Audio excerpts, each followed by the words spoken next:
Welcome guys to my YouTube channel pharmacology tips and tricks.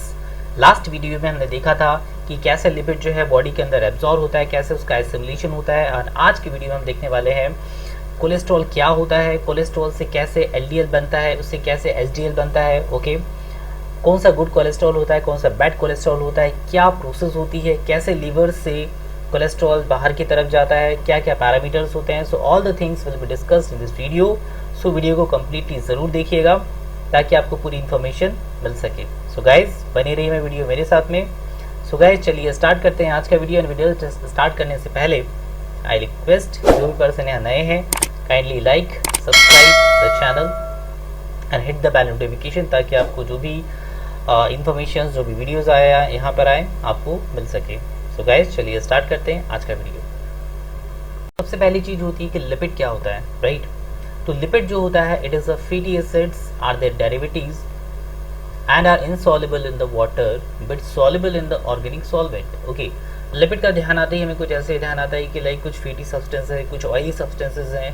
तो definitely ये fatty भी है, ऑयली भी है। ओके, बिकॉज में natural oil, waxes and steroids आते हैं। ओके गाइज, यहाँ पे आप एक डायग्राम देख रहे हैं जिसका नाम है काइलोमाइक्रोन। सो काइलोमाइक्रोन को मैंने पिछली क्लास में आपसे डिस्कस किया था, आज यहाँ पे और डिस्कस करने वाला हूँ। तो चलिए चलते हैं नेक्स्ट स्लाइड की तरफ। Role of the lipid. Okay, कि बॉडी में लिपिड का फंक्शन क्या होता है, उसका क्या रोल होता है। तो बॉडी के अंदर लिपिड का बहुत ही इंपॉर्टेंट फंक्शन होता है। पहला फंक्शन होता है एनर्जी को रिजर्व करके रखना। ओके, क्योंकि गाइज आपको जो भी काम करने के लिए जो एनर्जी होती है वो कहाँ से मिलती है, फ्री फैटी एसिड्स या लिपिड्स के थ्रू मिलती है, राइट। सेकेंड है रेगुलेट द हार्मोन, ये हार्मोन को भी रेगुलेट करता है। थर्ड है कुशंस वाइटल ऑर्गन्स। ओके, एक कुशनिंग इफेक्ट शो करता है बिकॉज ये चारों तरफ से एक शीट बना लेता है ताकि बाहर के जो जर्क होते हैं वो उस ऑर्गन के ऊपर ना आए। ओके, नाउ नेक्स्ट है transmit nerve impulse, nerve impulse को ट्रांसमिट करने में भी हेल्प करता है। लास्ट है insulate to the body. Okay, body में इंसुलेशन भी ये प्रोवाइड कराता है। ओके गाइज, सो लिपिड जो है जनरली हमारे मन में क्वेश्चन जरूर आता है कि जब लिपिड इतना इंपॉर्टेंट है तो ये डेंजरस क्यों हो जाता है। ओके, सो गाइज किसी भी चीज़ की कहते हैं ना अति अच्छी नहीं होती, और यदि यही लिपिड बॉडी के अंदर ज़्यादा स्टोर्ड है एंड इसका मेटाबॉलिज्म प्रॉपर नहीं हो रहा है। ओके, बॉडी के अंदर आ तो रहा है बट इसका मेटाबॉलिज्म नहीं हो रहा है, या इम्प्रॉपर मेटाबॉलिज्म हो रहा है, या फिर इसको मेटाबॉलिज्म करने वाले जो एंजाइम्स हैं वो प्रॉपर नहीं है, तो डेफिनेटली बॉडी के अंदर इसका डिपोजिशन होना शुरू हो जाएगा, ब्लड में आएगा, और ब्लड में जैसे ही आएगा तो कुछ ना कुछ यहाँ पे प्रॉब्लम कॉज करेगा।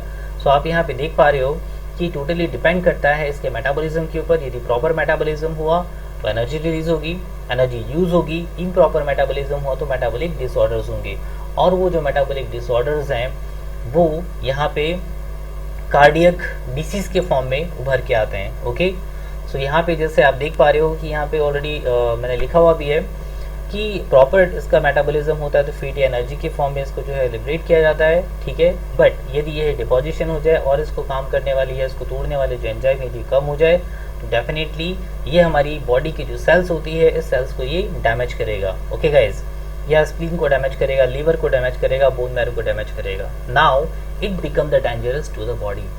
ओके गाइज, सो अब यहाँ बात करते हैं कि ये जो लिपिड्स होते हैं ये कितने टाइप्स के होते हैं, how many types of the lipids are there. Okay, so there are basically total cholesterol, LDL जिसको हम कहते हैं low density lipoprotein, HDL high density lipoprotein and triglyceride. Okay, हम इन्हीं पैरामीटर्स में बात करते हैं। इसके अलावा वीएलडीएल भी होता है, very low density lipoprotein, and IDL intermediate density lipoprotein. Okay guys, तो यहाँ जो मेन कैटेगरी है वो यही है, total cholesterol, LDL, HDL and triglyceride. Okay, now यदि हम इनकी डेंसिटी की बात करें तो डेंसिटी वाइज आपको यहाँ पे चार तरह के मॉलिक्यूल्स दिखाई दे रहे हैं। ओके, फर्स्ट मॉलिक्यूल काफ़ी बड़ा है और इसके अंदर जो है मुश्किल से 5 या 6 जो है कुछ आपको डॉट्स दिखाई दे रहे हैं, मतलब ये ज़्यादा डेंस नहीं है। सेकेंड वाला जो है ये थोड़ा ज़्यादा डेंस है, थर्ड वाला और ज़्यादा डेंस है, एंड लास्ट वाला जो बिल्कुल बहुत छोटा है और बहुत कंडेंस्ड फॉर्म में है, इसकी डेंसिटी बहुत ज़्यादा है। तो डेफिनेटली जो डेंस ज़्यादा है इसको हम हाई डेंसिटी वाला कहेंगे। ओके, तो यही लास्ट वाला जो होता है हाई डेंसिटी लिपोप्रोटीन कहलाता है, ये इसको हम कहते हैं एचडीएल। ओके, सो गाइज यहाँ पे यदि आप देखोगे तो सबसे lowest density, then very low density, then low density, LDL and HDL. Okay, so guys कहा जाता है कि बॉडी में एचडीएल जो है वो ज़्यादा होना चाहिए, क्योंकि HDL जो होता है, जो बैड कोलेस्ट्रॉल होता है ना, उसको ट्रांसपोर्ट करता है, उसको लेके जाता है। ओके, बाकी जो है ये सभी कोलेस्ट्रॉल के डिपोजिशन को बढ़ाते हैं। ओके, सो गाइज एक चीज़ का ध्यान रखिएगा, मान लीजिए कि जिसकी डेंसिटी कम है, अब जिसकी डेंसिटी कम है तो कहीं भी जो है ना वो फैल जाएगा। ओके, पर जिसकी डेंसिटी ज़्यादा है वो एक उसका डेफिनेट शेप होता है और पर्टिकुलर प्लेस पे वो जाएगा। ओके, तो लिपिड या मैं कहूँ यहाँ पे लिपोप्रोटीन जो होता है इसके साथ भी यही होता है, जिसकी डेंसिटी कम होती है तो ब्लड वेसल्स में जब ये ट्रैवल करता है तो ये कहीं भी ब्रेक हो सकता है एंड वहाँ पे डिपोजिशन हो सकता है। ओके, मैक्सिमम इफेक्ट होती कोरोनरी आर्टरी। ओके गाइज, इसलिए HDL जो होता है ये हाई डेंसिटी है, ये इस तरह के इफेक्ट शो नहीं करता। इवन जो कोलेस्ट्रॉल होता है उसको ये ट्रांसपोर्ट करता है, राइट। सो हम यदि बात करें एक लिपिड की प्रोफाइल की, ओके, कि जब आप पैथोलॉजिकल इसका एग्जामिनेशन करते हैं तो cholesterol, triglyceride, LDL and HDL इन्हीं के बारे में हम बात करते हैं। ओके, तो यहाँ पे कुछ नॉर्मल वैल्यूज हैं, कुछ मीडियम वैल्यूज हैं, कुछ हाई वैल्यूज हैं। Okay, so I am not going to discuss all things here. Okay, now सबसे बड़ी चीज आती है कि कोलेस्ट्रॉल जो है वो बॉडी के अंदर कैसे इफेक्ट शो करता है यदि ये एक लेवल से ज़्यादा बढ़ जाए तो। ओके, अब यदि लेवल से ज़्यादा बढ़ जाए तो मैंने आपको पहले ही कहा है कि ये कोरोनरी आर्टरी के अंदर डिपॉजिट होना शुरू होता है। तो फर्स्ट ऊपर का जो आप डायग्राम देख रहे हो जिसमें लिखा है कोरोनरी आर्टरी डिसीज, ओके, यहाँ पे एक प्लेग का फॉर्मेशन आपको यहाँ दिखाई दे रहा है। ओके, सेकेंड वन में दोनों तरफ से, दोनों बॉर्डर से यहाँ पे प्लेग का फॉर्मेशन हो रहा है। यदि दोनों बॉर्डर से प्लेग का फॉर्मेशन हो रहा है तो डेफिनेटली यहाँ से जो आरबीसी ट्रेवल कर रही है वो प्रॉपरली यहाँ से ट्रेवल नहीं कर पाएगी, ब्लड प्रेशर यहाँ पे इंक्रीज हो जाएगा। ओके, एंड लास्ट कंडीशन ऐसी कंडीशन है जिसमें कि बिल्कुल ये जो प्लेग है ये दोनों तरफ से बिल्कुल ब्लॉक करके रखा हुआ है उस आर्टरी को, और यदि ये आर्टरी ब्लॉक हो गई तो डेफिनेटली यहाँ पे क्या हो जाएगा, हार्ट ब्लॉक वाली या हार्ट अटैक वाली कंडीशन यहाँ पे प्रोड्यूस होने वाली है। ओके,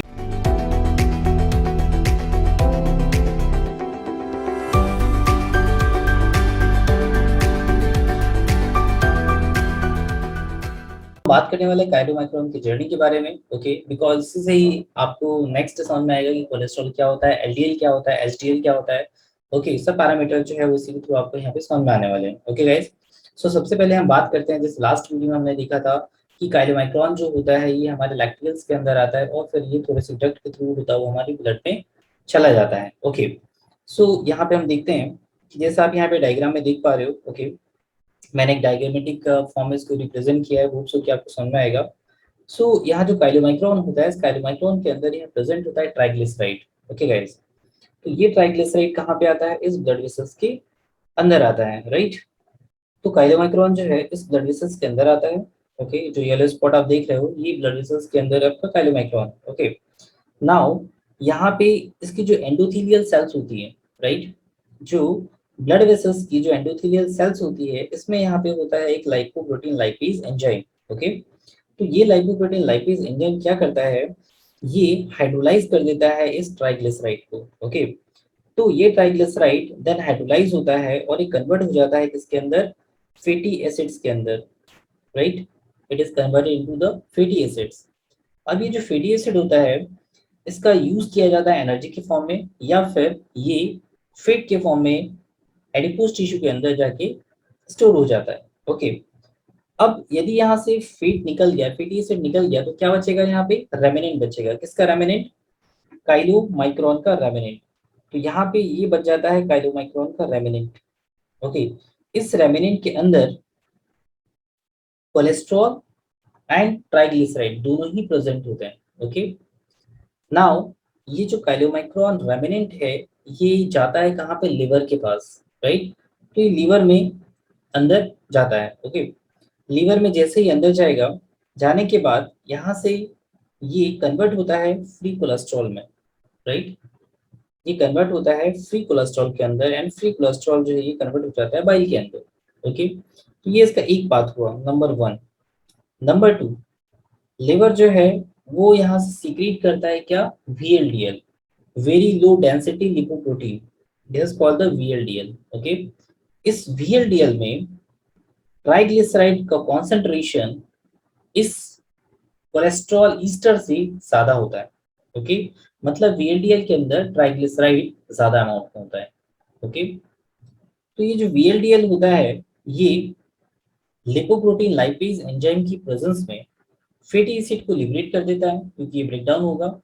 जैसे ये ब्रेकडाउन होता है तो यहाँ पे बनता है आईडीएल। ओके, अब ये जो आइडियल होता है, इस आइडियल के अंदर कोलेस्ट्रॉल का लेवल ट्राइग्लिसराइड के लेवल से ज्यादा होता है। ओके, यहाँ पे आइडियल में कोलेस्ट्रॉल का लेवल ज्यादा होगा।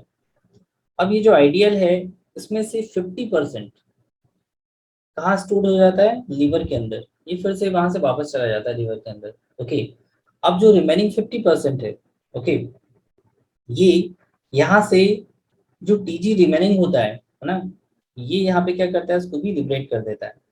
ओके, यहाँ से आइडियल में यदि हम बात करें तो आइडियल में क्या होता है, जो कोलेस्ट्रॉल ज्यादा है ये कहाँ चला जाता है, 50% लिवर के पास चला जाता है। बचा हुआ इसमें जो टीजी होता है ये इसको भी लिबरेट कर देता है। ठीक है, मतलब इसकी जो डेंसिटी है क्या हो रही है, और कम होती जा रही है।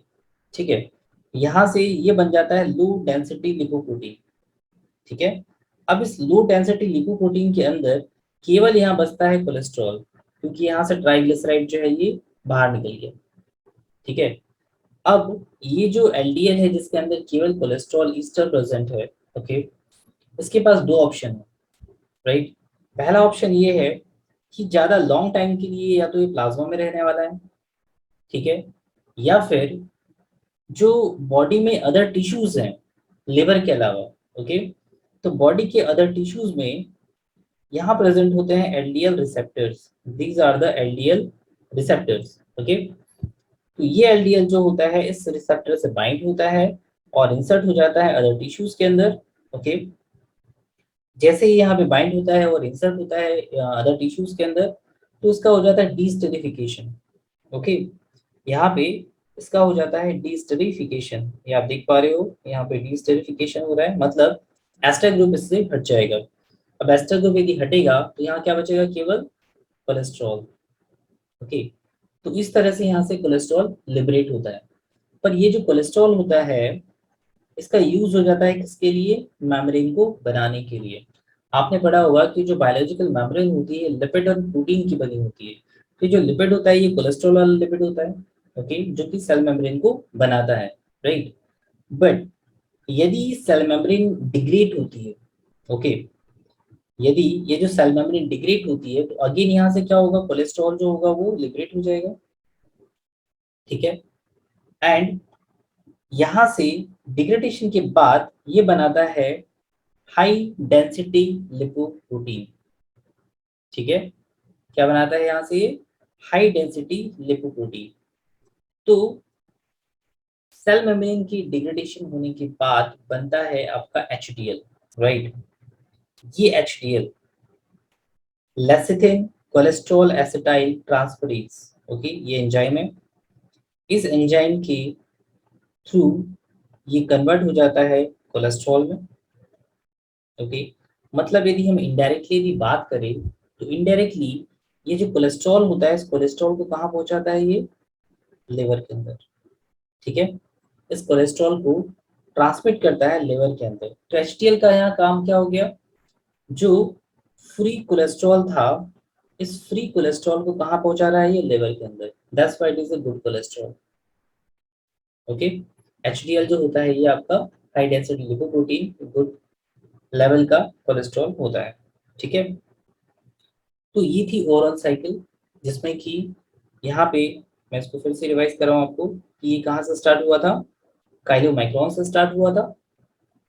ओके, और काइलोमाइक्रोन से होता हुआ फिर कहाँ चला गया, ये अदर टिश्यूज एंड लीवर के पास चला गया। तो ओवरऑल यदि शॉर्ट में यदि मैं बात करूँ इसके, तो शॉर्ट में हम इसको कह सकते हैं कि काइलोमाइक्रोन जो था ये लिपोप्रोटीन लाइपेज की प्रेजेंस में काइलोमाइक्रोन लैमिनेट में कन्वर्ट होता है।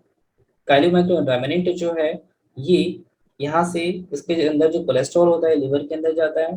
देन ये यहाँ से लिवर जो होता है क्या सिक्रेट करता है, VLDL. VLDL again lipoprotein lipase की प्रेजेंस में कन्वर्ट होता है एलडीएल के अंदर। एलडीएल के लिए रिसेप्टर कहाँ प्रेजेंट है, अदर टिश्यूज में। तो एलडीएल यहाँ पे आ जाता है और ये कोलेस्ट्रॉल जो यहाँ पे बचा होता है इसका यूज होता है एचडीएल को फॉर्म करने में in the presence of LCAT enzyme. ठीक है, लेसिथिन कोलेस्ट्रॉल एसिटाइल ट्रांसफरेज, और अगेन ये एसडीएल जो है वो कहाँ चला जाता है, लिवर के पास। तो ये पूरी साइकिल है। ओके, तो चाहे तो आप ये वाली शॉर्ट वाली जो साइकिल है इसको आप याद कर सकते हो, या फिर जो मैंने ऊपर आपको एक्सप्लेन किया है उसको आप यहाँ पे पढ़ सकते हो। ओके गाइस, सबसे इम्पोर्टेंट बात आती है कि जैसे वीडियो में मैंने बताया हुआ है कि कैसे लिपिड जो है वो डेंजरस हो जाता है। Okay, how the lipid become dangerous. Okay, तो हम बात करेंगे यहाँ पर रेगुलेशन ऑफ द लिपोप्रोटीन की, है ना। तो गाइस को इम्पोर्टेंट है, अच्छे से समझिएगा। पहली बात करते हैं कि एक्सेस में जो लिपोप्रोटीन होता है, नॉर्मल लिपोप्रोटीन का तो कोई फर्क नहीं पड़ने वाला, बट जो एक्सेस में लिपोप्रोटीन होता है, ओके, इसको मैक्रोफेजेस जो होती है वो फेगोसाइटोसिस कर लेती है, ठीक है।